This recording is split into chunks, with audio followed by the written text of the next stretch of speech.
welcome to Fox Valley Today. I'm your host, Anne Vickery. Joining me today as our guest on our program is Meg McGarry and Morgan Dietkus. Meg and Morgan, I'm going to have a kind of a tongue twister today on that one, are participating, and Meg is the director of the Night on Broadway from Modern Musicals. Yes. Megan is Morgan. Here we go. Morgan is one of the talented singers that is going to be participating. That's right. So, Megan, this is not your first rodeo. You've been participating in local theater and musical groups for many years. Tell us a little bit about your background. Oh, well, I live here in Plano, and I've been directing with Fox Country Players for this particular show for the last 3 years, and I love it dearly. I studied music out of high school at the Lawrence University Music Conservatory in Appleton, Wisconsin, and I focused mostly on vocal performance. So I have a vocal background, but started directing with the children's theater program that Fox Country Players runs. And that's how I found this wonderful program and became a director for Night of Broadway. Now, this Night of Broadway that you've been doing this for several years. I want to say at least 3 or 4. I've been directing it for, this is my third year directing it. But I've participated in it for 6 years. Yeah, and maybe I'm just a newbie because I think I've only been here. I don't want to think about that. But maybe we didn't always give you your due when your programs were coming up. So you're a local gal, been involved in many productions, both as a performer, as a director. Yes. I have to ask you, with all your different performances, and I'm sure you always, it's like memories. Memories are always changing because they're being replaced by other ones. But what do you think has been your the one that you've loved the most? Wow, well, that's a good question. That is a really hard one to answer. You know what, in a way, though, you can always say, I'm hoping, I have this one, but I'm always hoping that I'll get it replaced by next It's true. time. That is very true. I think probably my most favorite was when I played Maria in The Sound of Music. Oh, yeah. Because, that's just, Who couldn't love Maria, right? Yeah. Exactly. How do you solve a problem like Maria? By loving her. Yeah, that's for sure. And Morgan, you were not a local here. I mean, you were not somebody who grew up in this area. No, I'm from Champaign, and my husband and our children, we moved here almost exactly a year ago. We live in Aurora now, but we lived in Seattle before that, and we've kind of been all over the place. Right. So, if you don't mind me asking, what brought you back to Illinois, where so many people want to escape? You came back.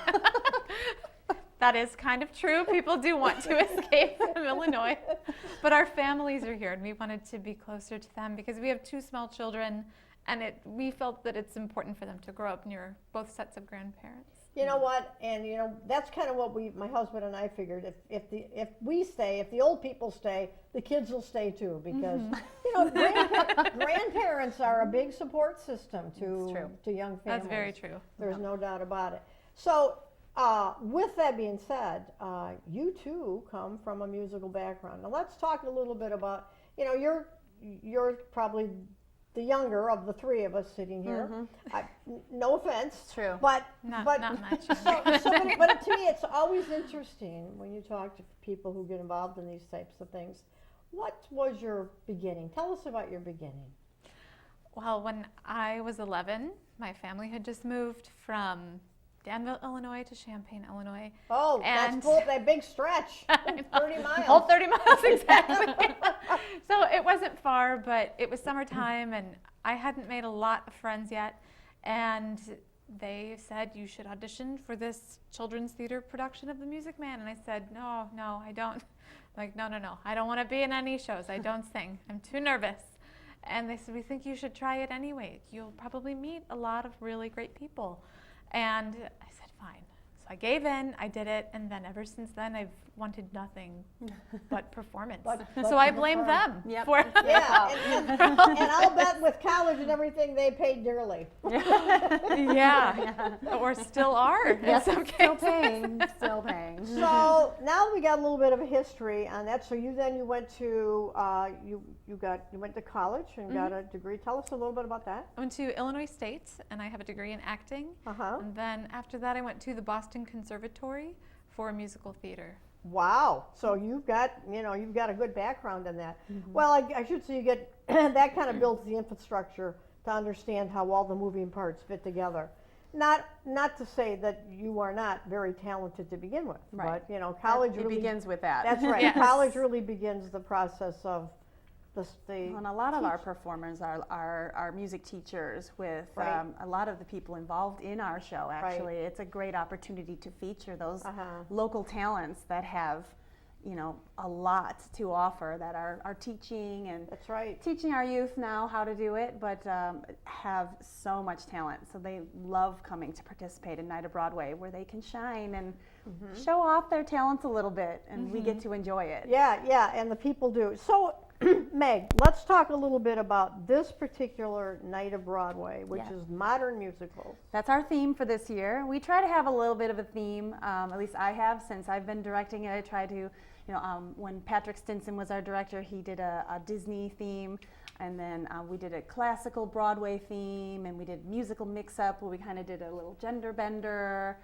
This year, we're doing modern musicals, and so we've decided we want to use shows only from the last 18 years, so nothing prior to 2000. Let me just get this right. Why would you pick the year 18 as opposed to 20? Well, I think we might have one in there that's a 99 or something. So So you just thought you'd I say just 18. picked Okay. the year 2000 and said Okay. we'll do musicals From since the 2000. year Okay, 2000 all going right. forward, because this is a nice round Right. number. So that's why. So tell us a little bit about the music that you have selected then. There's been a lot of different musicals that have come out in the last 18 years. Honestly, it was overwhelming to me. I thought it would be kind of an easy pick because I could just pick things that were recent, but when I actually went and searched for the different types of shows that have been produced in the last 18 years, it was a lot of information. But one of the things that actually drew me to that was, frankly, I feel like we've done a lot of classic things and a lot of more old-fashioned things in the last, 10 years or so. And there was almost an attitude of, oh, well, that new stuff, it's it's strange, or it's hard, or it's too contemporary. Well, not only that, there's been some hip hop stuff Absolutely. that's come out, Right. and that's just, It's different. That's a big step for Yorkville. It is a big step. But that's what drew me to it, because I've been going to some of these modern musicals, and just because it's something that was produced in the last 5 or 10 years doesn't mean that it's a hip hop musical. No, I know.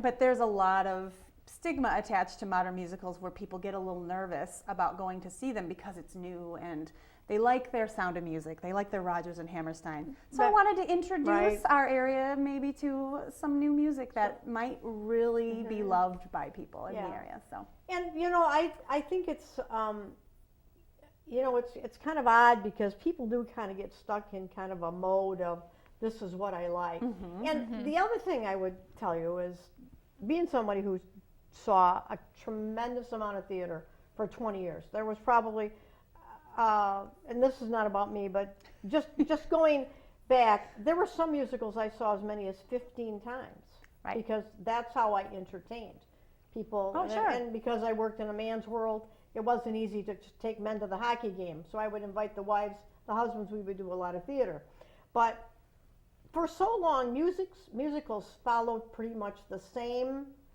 way. You had your opening big ballad, then you had your 2-part harmony, you went into a 3-part harmony, you went to a 4-part quartet, and everybody was singing a different part. Everything followed the same. You could just about walk through it. But now these newer musicals have turned that around, and they're doing it different. Yes. So you want to talk about that, or have I totally confused you? No, I love that. That's actually one of the things that draws me to the modern musicals, is that the storylines, while they may be inherently the same about family or about love, the way they approach the story is so different, and it's modern, but it's also eternal. You Right. take a show like Lin-Manuel Miranda is so popular right now because of Hamilton, but his first musical, In the Heights, is a story about different groups of friends and family members living in New York City in their neighborhood, and how family is what you make it, basically. Right. And that's a universal theme that everyone can relate to. The musicals, a lot of the musicals we're using right now are about relationships, and I love that. It really digs down intimately into creating a relationship and the very personal nature of not only friendships, but lovers and husbands and wives. We have a song that's called Therapy from Tick Tick Boom, and it's about these couple arguing about how they have therapy in the morning and how are we going to get through the night to get to therapy in the morning. Right. It's hilarious. Right. And I also want to add to that, some of the more modern musicals have all been about acceptance of, you had Rent, which talked about AIDS and homosexuality. Social commentary. Yep. You had Kinky Boots. Yep. That was a gender, kind of questionable gender type things, Right. As you wanted to take it out of there. So, I mean, there have been all kinds, when you talk about modern musicals, that's definitely where you're at. I mean, it's modern issues. That's right. It's a lot about acceptance. Yes. So, anyway, now I have to get back to you, Morgan, and ask you, you said you opened up at 11 years old doing The Sound of Music.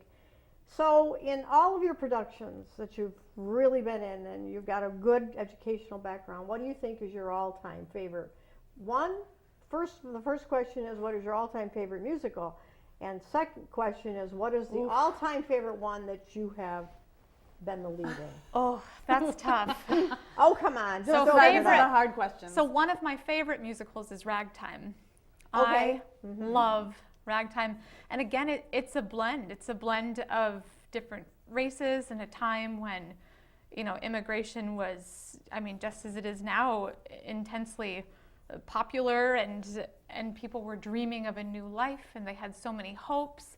But it also just at the very end of that show, much like the novel, it's also a novel and a movie too, but it just blends all of these different backgrounds and socioeconomic structures, and it's just gorgeous how it all comes together at the end. And when I guess what you can say about that is nothing new. Everything old is new again, because again, we talk about immigration, right? And the struggles, and the class diversity, and racial problems. So nothing new under the sun.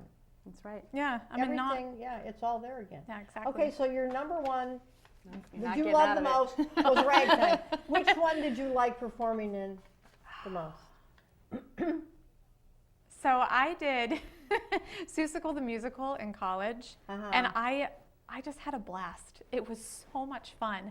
And I know a lot of people don't love that show, and it's really considered a children's show, but I think it was the first role I had where I could just be really goofy and a character. I was Gertrude McFuzz, and I was so used to playing ingenues and very sad drama. And it was the first role I had where I felt like I could really break free and just be creative and sort of do whatever I wanted and not fit in this guideline of being an ingenue or a lover or something like that. But don't you think that is the one thing that people love about the acting, is the fact that you break out of who everybody expects you to be?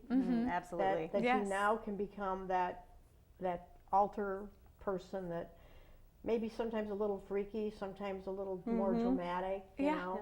And it can be scary playing roles like that because you have to trust yourself, and sometimes you just have to ask for advice or for criticisms from other people for what works and what well, you come over to doesn't. my house, we'll help you with the criticism. We're big on that. so Ragtime and Seussical the musical, huh? Mm-hmm.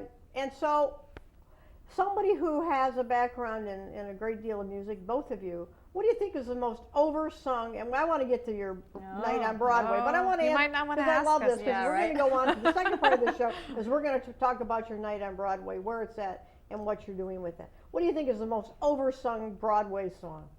Oversung Broadway song. To me, I'd have to say either that, the one from Cats, Memory. yeah, Sure. that That's one. up there.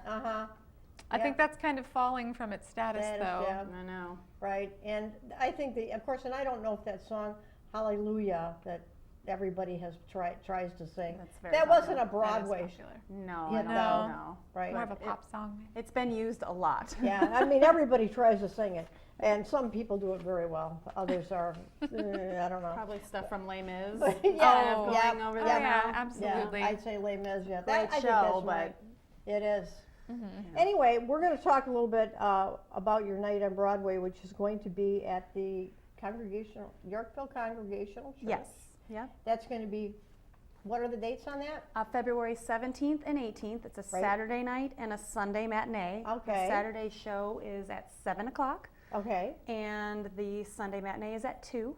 So you okay. have 2 opportunities to come see this amazing show. Are you doing 2 matinees or 1? Just one. So you're doing One evening show on Saturday and one Sunday matinee. So it's just two performances. 2 opportunities. About how many people can be seated in that church? Ooh, you know what? I think we could probably fit over 200 in there. Right. So let's pack it in. And that church is set up like a kind of a theater, isn't it? That you said that it has It kind is. of there's no bad seats in the house. It's a more modern setup for the church, and it's beautifully set up to stage a production like this, because everything is movable in the church, whereas some of the more old-fashioned churches, the altar was, stationary, and Right. they weren't going to move that. Yeah. It has a very nice open stage area that's up a few steps, and then the seating is on almost a stadium seating, so it's on a slant, and no one is sitting right in front of you, so you can have a great view. Those newer churches have terrific sound systems. Mm-hmm. Have room for those baby grand pianos if you have one there available. There is a grand piano in there. That all kind of will mix in with that whole night of Broadway. Okay, we're going to take a little bit of a break. We're going to come back and we're going to talk more about some of the music that they're going to be doing on February 17th and 18th at the Yorkville Congregational Church for the Night of Broadway, the Modern Musical. We'll be right back.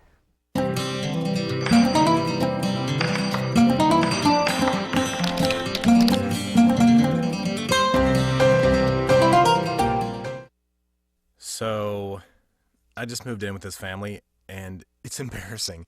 The little one, he likes to go outside and crawl around in the giant litter box. I don't know what he's doing. I mean, I was born and I knew how to use the litter box. Look at that. That's disgusting. Oh, poop already. You're making me nervous. Oh, okay, I can't look at this anymore.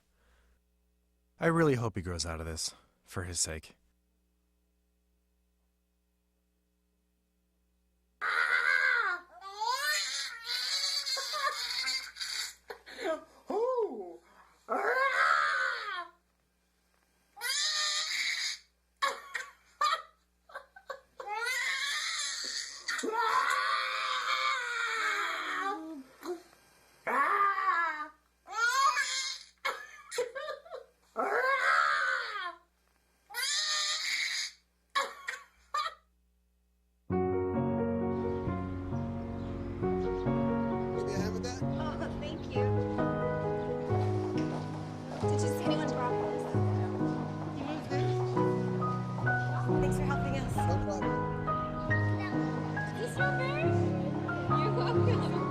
We'd do anything for kids.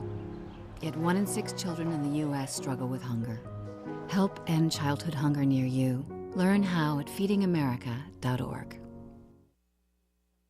Your son wants to get a cat, but you're allergic. Do you A, prepare yourself,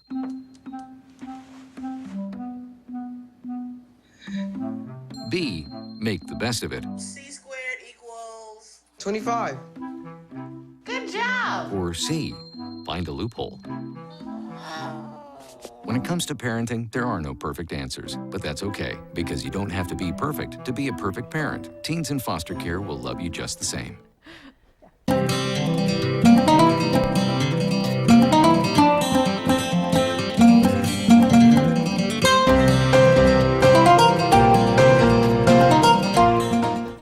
Welcome back to Fox Valley Today.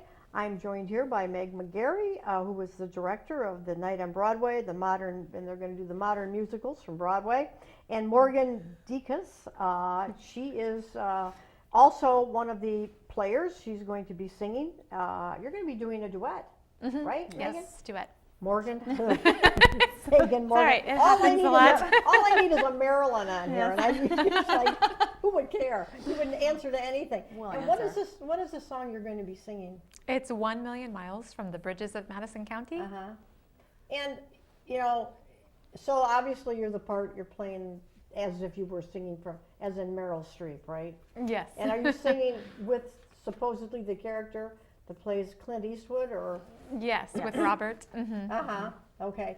And you know, I don't think I saw that musical. It's a rather new musical. It's only been around for a few years. And has it been in Chicago? I'm not sure they toured here. I don't believe that it was, but I'm not exactly sure. I don't think they did. So it's very new, but the Broadway version starred Stephen Pasquale and Kelly O'Hara, and it's a musical about the book that was then made into the movie that Meryl Streep and Clint Eastwood were in. But the music is absolutely stunning. It was written by Jason Robert Brown, who is a modern genius with contemporary musicals. I'll have to maybe download some of that music. You definitely should. It's really good. It's sweeping and glorious. And the song that you sing, is it a song of passion, of leaving each other, of where have we been that it took us this long to get together? It's a little bit of all of that. It's actually where he asks her to leave with him. And she is torn in the struggle. She doesn't know how to leave. She doesn't know how to leave this farm that she's lived on for the past 20 years. I think it's 20 years at that point, and how to leave her children and her husband. And so she's just got this massive internal struggle going with does she go with this man who suddenly has made her feel like herself, you know, that she has not felt like since she has lived in the U.S., or does she stay with what's familiar? It's a very passionate song. You know, and that movie, and I can only relate to the music or the movie, but you know, that was such a bittersweet ending. She did the right thing, but she forever, and I always wish they would have done a follow-up on that 10 years later, how it all could have, how everybody changed, but they never did. So tell us a little bit more about some of the music that you're going to be doing. Well, we have 35 performers. Oh my gosh. Performing, and they're not all doing solos, so take heart. How many actual songs are you doing? I believe we have 22 songs. Okay, well, you know, you figure 3 minutes each, you can do that. And a lot of the songs are duets. So we have a lot of opportunities for people to sing and make music together. And there are a number of entire group numbers where everybody is singing together. So we have 35 voices all joined together, and it's pretty awesome. Okay, so you were 17 days out from this. Yep. This is coming together. How often are you rehearsing for all this? Well, we have rehearsal available 4 nights a week because we have the 22 songs to rehearse, but we only rehearse 5 or 6 songs an evening. So, you know, we schedule people individually to come and work on their things, which is kind of the hardest part of this, is scheduling the rehearsal time. Okay, I have a question. So, for you, Morgan, and you're going to be doing a duet, do you guys do something where you set up where the pianist plays each of the parts for you and for your partner, and then you can listen to it on your earpods and then, or earbuds, and be able to harmonize it like that? Do you practice at all like that? Well, we came in prepared. I mean, we already knew the roles. When I did the Bridges of Madison County this past November, this isn't new for I you was then. the understudy, so I already was very familiar with the music, but then my partner, Mike, who is wonderful, oh, he's great, he already knew it too. He was very familiar. So it's best to come in A as lot of prepared our as possible. performers do that. I try to get the music to them in advance, and they work on it on their own a little bit, at the very least, to prepare and learn the words, and then. But we have all levels of performers working with us in our show, which is one of the things I really like the most about it, is that it's an opportunity for people to shine that maybe don't always have an opportunity to perform, or maybe wouldn't have an opportunity to do that musical. So now you have the opportunity to sing one song from a great show. Right, and as you said, you had some previous experience on that, and maybe some of these performers are people who performed in these other shows, and they're just bringing it back, you know? Exactly. And they can really cut loose now because they don't have to go through all the costume changes and this and that. So Well, I know we're it's a lot of doing a fun. song from Newsies, and the young lady who's performing that song, she is a huge fan of Newsies, and that is why I like to choose a theme and advertise it even before auditions, so people can bring in a song they'd like to perform in the show, because I'd love to use a song you want to do. To do, yeah. Well, then you see the passion. So what are the age groups? I mean, who's your youngest performer? We have high school age and ups. I believe our youngest performers are about 16. And your oldest performer? Ooh, I think we just had a 70th birthday somewhere in there. So. now we're talking, you know? Well, So you know what? it's- There are some people out there, you know, their voices change with age. Absolutely. But they Oh, yes. still have the ability to belt it out, you Oh, know? absolutely. And we love that. We have the entire gamut. Your older performer, what song is he or she singing? Well, we have actually a group of ladies singing "The Winner Takes It All" from Mamma Mia. Oh, Mamma Mia! Yes. Oh, that's right. And Are they harmonizing good? They are, and Really? it's beautiful, Oh, and I it's would- a great song. Oh, I would love to see them do Super Trooper and the Oh. boots and all that spandex. That would We've have got a been. fan, yeah. That But would we have been also good. have, Oh, I wish I could be here. I'm going to be out of the country, Oh. unfortunately. Are We'll have to get you. Are CDs going to be available for any of this? You know what? I'm not sure if we have Too something bad. that's available to the public, but you know, maybe we could sneak you into a I rehearsal. would love to see that. It might be even something we might put on for a show if Oh, we that'd could be get a great. half hour, you know, out of that. That would be a lot of fun. So anyway, how much are the tickets? Tickets are $20, $20. That's not bad. They can go No. downtown and have a nice dinner at one of the places. and the Saturday evening performance, we also feature a silent auction, because this entire event is a fundraiser for our Theater Arts Academy, which is our children's youth programming that we do in the summertime. Fun. So the $20 is for charity, and it is to support our children's theater. And this is a good part because you don't pay a big royalty fee for any of this. Right. This is, you know, you're doing one song on a one show, and you know, what a great idea. Thank you. I hope you have good weather. I hope you don't have any snow. I hope it's thank 60 you. degrees Fingers and you have all that, because that's what you need. Yes. And I just hope the community comes out and supports you, Yes. because how many of these people are actually local like yourselves? Many. Many. We do have people that come from the city and come from some of the closer suburbs to the city because they're connected to other performers. But a lot of our performers are right here in Yorkville, Oswego, Plano, Sandwich. And there you go. All you got to do is bring the family. You got a sold out performance. That's right. Yep. It's very locally supported. Yeah, I think that's great. Well, thank you very much, Meg, and Thank you. thank you very much, Morgan, Thank for you. coming over today and sharing. And you can watch this program, share it with some folks, and they're going to put it up on YouTube. You can watch it. Go to WSPY, whatever you do to get onto YouTube first, whatever you do. I don't know. Everybody does it different. But so thank you very much. Don't forget to come out and join the Night of Broadway. February 17th and 18th, 7 o'clock performance on Saturday night, and a auction, and 2 o'clock performance on the 18th at 2 o'clock. Thanks for joining Fox Valley today. Get out you. and support your community. It's where you live. We'll see you next time. Thanks for joining Fox Valley today.